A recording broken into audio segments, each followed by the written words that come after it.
Bienvenue sur Maine Public News Connect. Des reportages inédits de la radio publique de Maine sont diffusés chaque semaine en espagnol, en français, en portugais, en somalien et en anglais.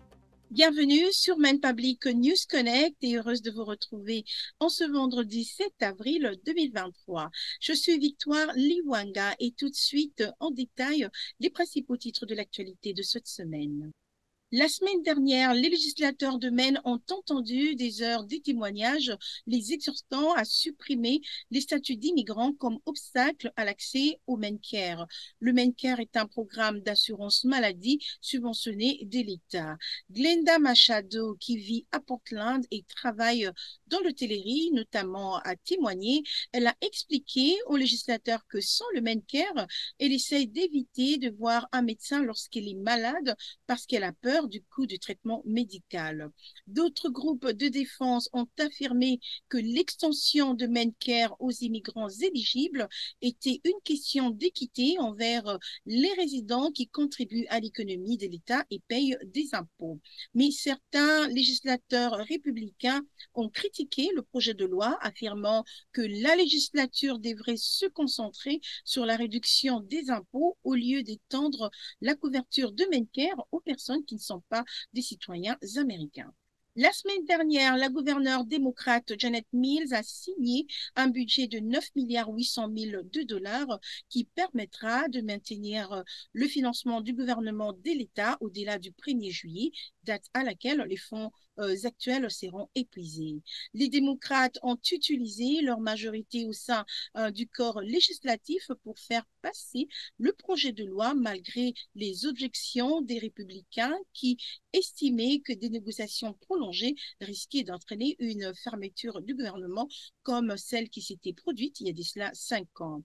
Signalant que les républicains se sont opposés au projet de loi parce qu'ils voulaient avoir l'assurance que le prochain programme de dépenses comprendrait une réduction de l'impôt sur le revenu et une étude de programme d'aide sociale. Et dans une déclaration, Madame Mills s'est dite déçue que la proposition n'ait pas bénéficié d'un soutien bipartisan et a exhorté les deux partis à négocier un plan de dépenses supplémentaire susceptible d'être adopté par l'Assemblée législative avec un plus grand soutien. Le secrétaire du ministère fédéral de la Sécurité intérieure a affirmé à la sénatrice de Maine, Susan Collins, qu'il soutenait les efforts visant à reviser une loi qui empêche les demandeurs d'asile de travailler pendant 10 mois après avoir déposé leur dossier. Répondant à une question de Mme Collins lors d'une audition, le secrétaire Alejandro Mayorkas a déclaré que les systèmes d'asile américains étaient fondamentalement défaillant. Madame Collins parraine un projet de loi qui permettrait aux demandeurs d'asile d'obtenir une autorisation de travail 30 jours après le dépôt de leur dossier. La période d'attente actuelle est d'au moins 150 jours. Signalant que Shelley Pingree, qui est membre du Congrès de Maine, a présenté un projet de loi similaire à la Chambre des représentants au début de cette année.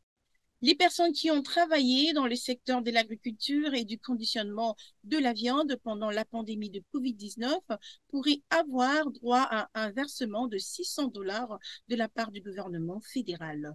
Le programme d'aide aux travailleurs agricoles et alimentaires vise à indemniser les travailleurs de première ligne pour une partie de coûts liés à la prévention, à la préparation ou à la réponse à la pandémie de COVID-19.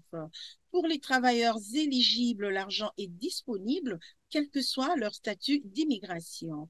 Les groupes qui administrent l'aide affirment que les informations relatives aux demandeurs sont confidentielles et ne seront pas communiquées aux agences fédérales ou de l'État. Pour savoir si vous avez droit à l'aide et pour déposer une demande, rendez-vous sur le site internet farmworkers.com. Le site est disponible dans de dizaines de langues. C'est la fin de ce bulletin. Merci d'avoir été avec nous. Je vous retrouve au prochain numéro et passez une excellente fin de semaine.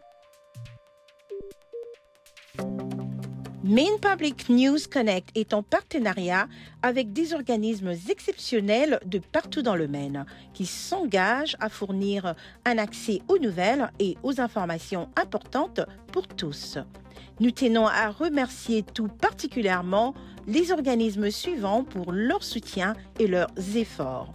Maine Immigrant Rights Coalition, Present Maine, les communautés congolaises et angolaises de Maine, Amjambo Africa, Catholic Charities of Maine, Greater Portland Immigrant Welcome Center, Portland Adult Education, Portland City Office of Economic Opportunities, Prosperity Maine, Maine Health Access Foundation, ainsi que l'organisme Maine Humanities Council.